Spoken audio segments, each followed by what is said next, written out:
There's this amazing moment in episode 4 of Rings of Power Season 2 where Nori and Poppy finally discover their place in history. They finally understand where they're coming from and maybe also where they're going. Let's talk about it. I'm Father Roderick, I'm a priest and I'm a geek, and I'm here to share with you the deeper layers of the stories that you love. So, what happens to Poppy and Nori, I think, ties in with the overarching theme of this episode, which is finding your calling, understanding why you are here. And this is made very clear by the fact that originally Poppy and Nori have been part of this tribe of hobbits, like they're proto-hobbits, the Harfoots, that have been wandering for as long as they can remember, not really knowing why they never settled, why they never found a place to stay. And here they are again, wandering in the desert. They have just lost the protection of the stranger who, through the events at the well, have become separated from them. And now they're all alone in this desert trying to figure out where to go. And that is when they discover the Stoors, which is another tribe, an ancient tribe of hobbits that live in the middle of the desert. And they have found a way to settle there because they're using the water from the well to grow crops and to survive. And at one point, they are told, Nori and Poppy that is, that ultimately they all stem from the same origins. There is this inscription on the rocky walls of the settlement that shows them how originally all these hobbits lived in the same place, in the desert. And they wanted to venture out and discover if there was another place that would be more beneficial to them. And so part of the tribe goes on a journey. They literally pick up their possessions and leave. And they've been wandering for centuries looking for the promised land. And there are some strong indications that this promised land will end up being the Shire. And a very strong visual hint at that may be that the doors in Hobbiton, the doors in the Shire, look exactly like the big round wheels of the wagons of the Harfoots. How cool would it be if that turns out to be the origin of those round, strange round doors? Because it doesn't really make sense to have round doors, but it does make sense if you think that that may be actually a souvenir of the wandering days of these hobbits. It also gives such a cool backstory to the moment that both Bilbo and Frodo rediscover the wandering roots of their heritage and leave the safety of the Shire to go wandering again, trying to find out what their destiny is in Middle-earth. And so I love how this becomes the main theme of the entire episode, because we also reconnect with the stranger. And he ends up discovering this very strange habitat of a bearded man who turns out to be Tom Bombadil himself. This was such a cool moment that we finally get to know Tom Bombadil. And he is portrayed in such an amazing way. I always wondered, how can you make that a believable character? Because in the books, he is almost a cartoonish character. He's constantly singing and humming, doesn't seem to take anything too seriously. But here they found the perfect balance between someone who is more ancient than any other creature in Middle-earth. He's been there forever. He's been there even before the creation, maybe, of Middle-earth. And now he is there for a specific purpose. And we are the ones who need to find out what that purpose is. And through the eyes of the stranger, we are invited to ask questions about Tom Bombadil and why he is there. And at first, the stranger, knowing not much about where he comes from nor where he should go, is asking himself if Tom Bombadil is the savior that he is looking for, is the guide in all this darkness and this strange, confusing world. Maybe Tom Bombadil, with his incredible magical skills, is the one who will lead everyone to salvation.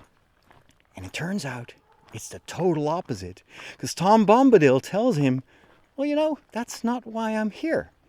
And he doesn't really tell us much about his purpose in Middle-earth, and that is actually, strangely enough, on purpose, because Tolkien himself said that he wanted Tom Bombadil to remain a bit of an enigma. You don't have to explain everything or everyone in history. And so the role of Tom Bombadil in this part of the story is to tell our friend, the stranger, whose name and identity we still haven't discovered yet, that part of the reason that he is there is to become a protector. Something that he has already been for Poppy and Nori, but maybe his role as a protector is going to get a much larger dimension if he starts to confront the other strange, magical Istar who is roaming around in that area and who seems to be this very evil wizard, almost the opposite of the stranger. And there is one thing that makes me wonder, could these two strange wizard-like people, who in fact in many ways remind us of both Gandalf and Saruman, even physically, what if their real identity is not the younger versions of Gandalf and Saruman, but what if these are the two blue wizards, those two Istar that have been sent to Middle-earth, but also still have to figure out why exactly they are there? And this, if you go to the Unfinished Tales of Tolkien, seems to be something that Tolkien himself indicates when he talks about the Istari that are in Middle-earth. And he says some of them will use their power and their abilities for good, but others will be tempted by evil and they will turn into evil wizards. And what if Gandalf and Saruman here find, in a way, the mirror version of two other wizards of who we have never heard much, mostly because Peter Jackson didn't have the rights to their story. And so there is a very, very small allusion, a hint to their existence, but Gandalf seems to not remember much about these two. But what if this Rings of Power series is finally going to tell us the backstory and how, in a way, it doesn't matter if you're a hobbit or a human or an elf or a wizard. You can all fall for the temptation of the dark side, or you can use your talents and your gifts to do good and to help to protect others. I think that would be even cooler than discovering that Gandalf is actually the stranger. And there are some hints that make a lot of fans of the series speculate that, no, this has to be Gandalf, but what if it's all misdirection? Just like they did all that misdirection around the identity of Halbrand in season 1. I wouldn't put it past the creators of this series. Anyway, let's go back to the theme of discovering your calling in life, your vocation.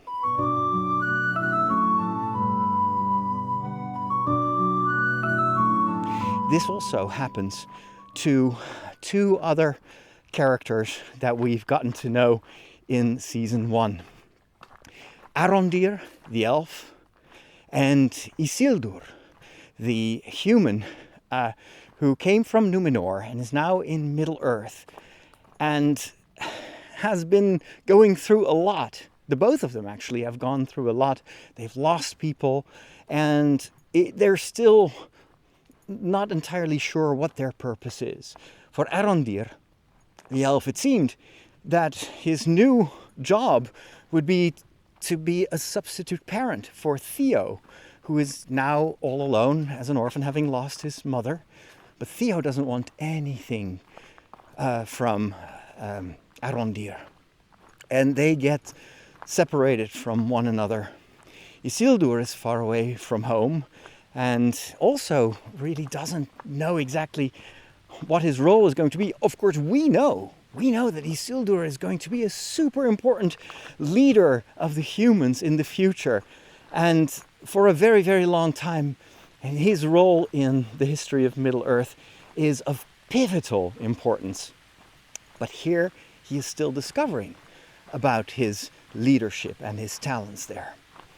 I think it's starting to rain. I'm glad I'm walking here under the protection of these branches of these trees. Speaking of trees, that was another huge surprise in episode 4, and that was that we get to encounter Ents. And for the first time ever, there is an Ent wife. There is a female Ent. And this too ties in with the overall backstory of Middle-earth as Tolkien passed it on. And that is that there was a time that the Ents were procreating and there were many new Ents growing. But at one point, the female Ents disappear.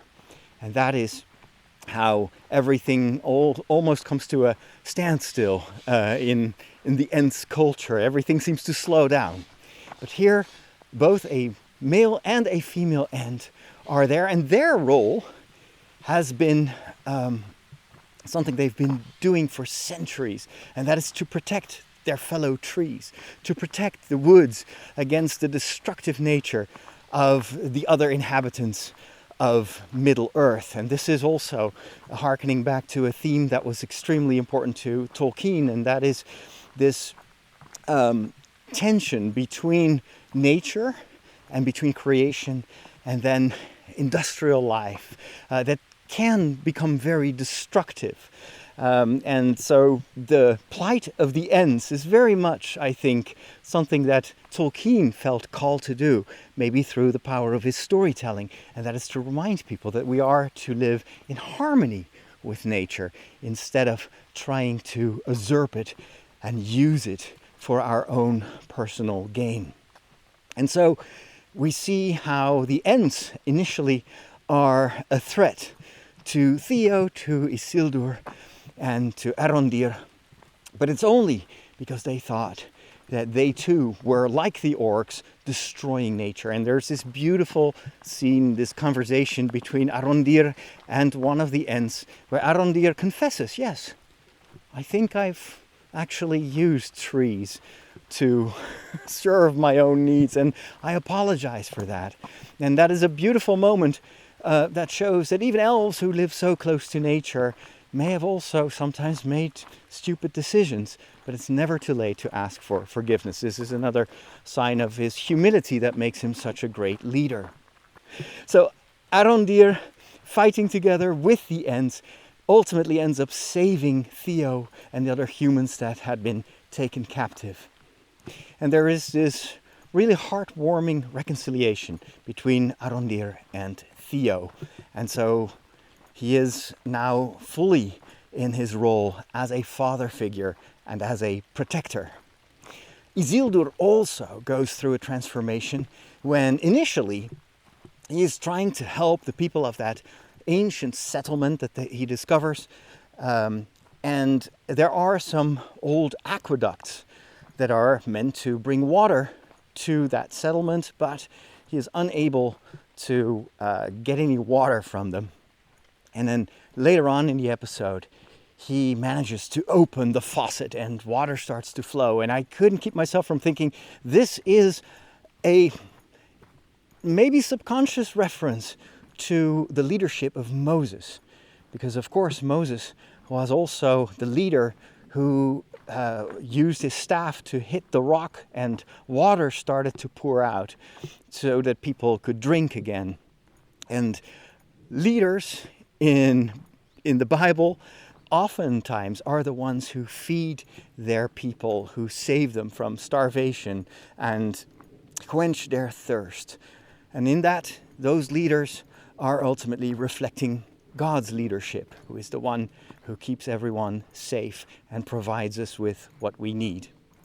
And so Isildur too in this episode starts to show signs that he is stepping into his role as a leader of the humans, a glimpse of his strong leadership in the rest of the story that we will undoubtedly see in future seasons.